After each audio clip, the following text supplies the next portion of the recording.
जय श्री कृष्ण।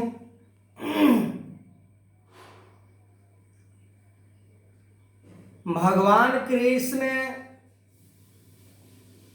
गीता के चौथे अध्याय में भक्ति करने का जो बात बताई है उससे साबित होता है कि परमात्मा को शायद कोई बिरला ही प्राप्त कर सकता है। अकर्ता बनकर ही परमात्मा को प्राप्त किया जा सकता है। अकर्ता यानी कर्म करके भी भूलने के बराबर कि मैंने नहीं किया है। भला ऐसा हो सकता है कि हम कर्म कर रहे हो और हमें पता ना हो? हम किसी को सेवा किए हैं या कर रहे हैं, उसे मन में ख्याल ना आया हो? बहुत ये मार्मिक बात है। परमात्मा को प्राप्त करने के लिए अपने आप को पूर्ण रूप से समर्पण चाहिए, नहीं तो परमात्मा की प्राप्ति नहीं हो सकती है।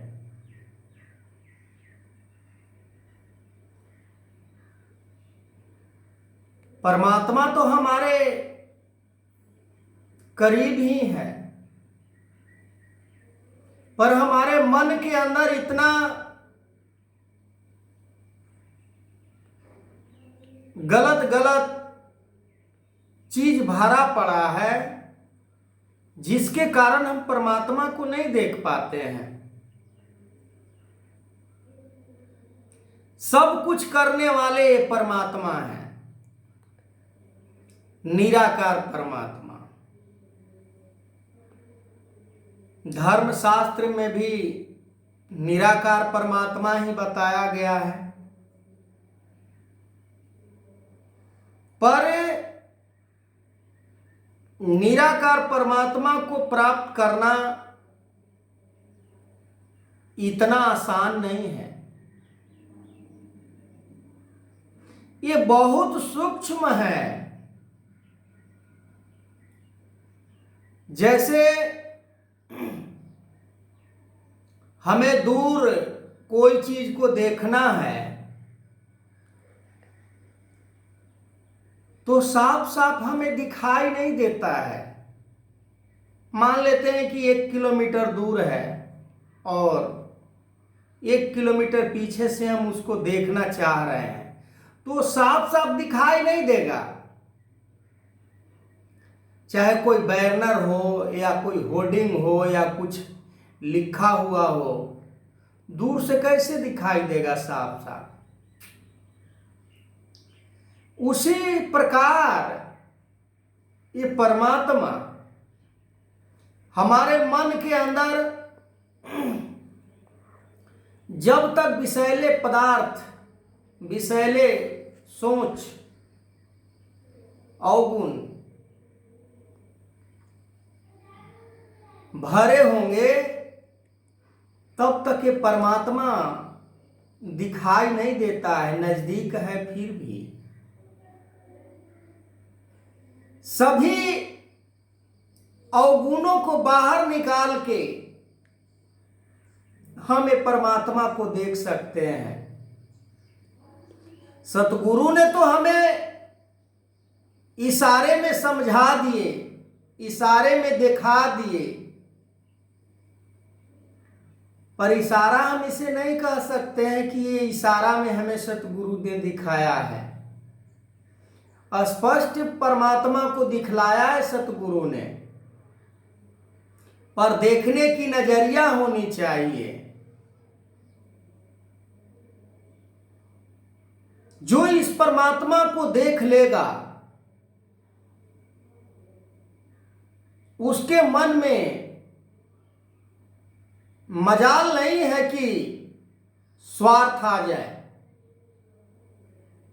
उसके मन में मजाल नहीं है कि लोभ आ जाए, क्योंकि वो पूर्ण परमात्मा को जानता है, पूर्ण परमात्मा को उसने प्राप्त किया है। उस संसार में इतना बेफिक्र हो जाता है, कोई भय उसे नहीं सताता।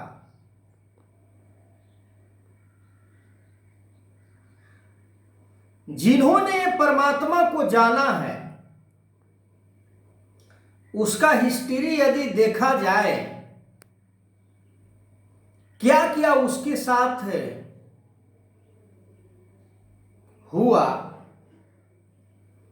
शायद आज कोई नहीं झेल पाएगा। दुनिया में सबसे कठिन काम परमात्मा को ही प्राप्त करना है। 2 4 10 बातें सुन लेने से परमात्मा की प्राप्ति नहीं हो जाती है। 2 4 बात कह देने से परमात्मा की प्राप्ति नहीं हो जाती है। हम तो 100% इस संसार को प्राप्त करने में लगे होते हैं,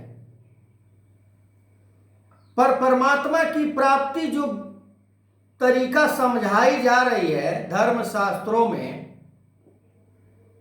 क्या गुरु हमें निष्काम नहीं समझा रहे हैं? क्या गुरु हमें समर्पण नहीं बता रहे हैं? समर्पण यदि कर दिया तो फिर कुछ बचा ही नहीं ना, पर हम कर नहीं पाते हैं। न समर्पण कर पाते हैं, न हमारे मन से लोभ समाप्त होता है, न हम किसी के ऊपर दया ही कर पाते हैं, न हम किसी को भला ही करते हैं, न हम किसी को अच्छे सलाह दे सकते हैं। और आज पूरे संसार का यही स्थिति बना हुआ है। बड़े बड़े ज्ञानियों को भी मैंने देखा है कि चंद सिक्कों के लिए फिसलते हुए, चंद रुपयों पैसों के लिए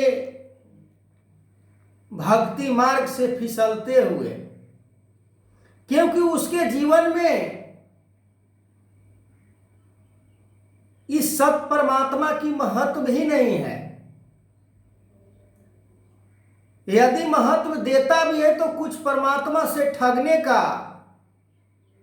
उसके अंदर जज्बा है मन में कि मैं किसी तरह परमात्मा से कुछ ठग लूं और मेरा जीवन सुखमय बीतता चला जाए। पर उसे ये पता नहीं होता है कि ये संसार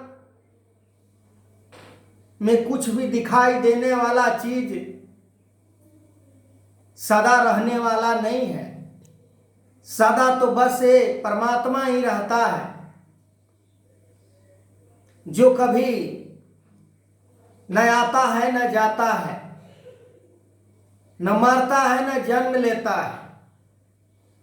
ऐसे परमात्मा को भी जानकर यदि संसार में कोई साधक परमात्मा की बात करने वाले संसार के मोह माया को ही महत्व देता है, तो फिर वो क्या कर रहा है? न उसे परमात्मा मिलेंगे न उसे माया मिलेंगे। और माया भी मिलेंगे भी तो माया वो किस काम की है जो खत्म हो जाता है, जो हर समय नहीं रहता है। भगवान कृष्ण अर्जुन के मन से एक एक छुपी हुई मोह को उन्होंने निकाल कर बाहर किया। वैसा भक्त भी था अर्जुन कि अपने गुरु को वचन को सत्य करके मानकर वो अपने जीवन में अपनाया। पर हम आज केवल बातों से गुरु के महत्व को उजागर करना चाहते हैं। मेरा गुरु फलाने हैं, मेरा गुरु ढेकाने हैं। गुरु का महत्व तो तब संसार में हम उजागर कर सकते हैं जो निष्काम कर्म योगी बनकर ये संसार में विचरण करते हैं, संसार में जीवन जीते हैं, संसार के लिए भले की कामना करते हैं, प्राणी मात्र को सेवा करते हैं, सभी जीवों के ऊपर दया करते हैं। आगे मैं इस वीडियो को कंटिन्यू करूंगा। तब तक के लिए जय श्री कृष्ण।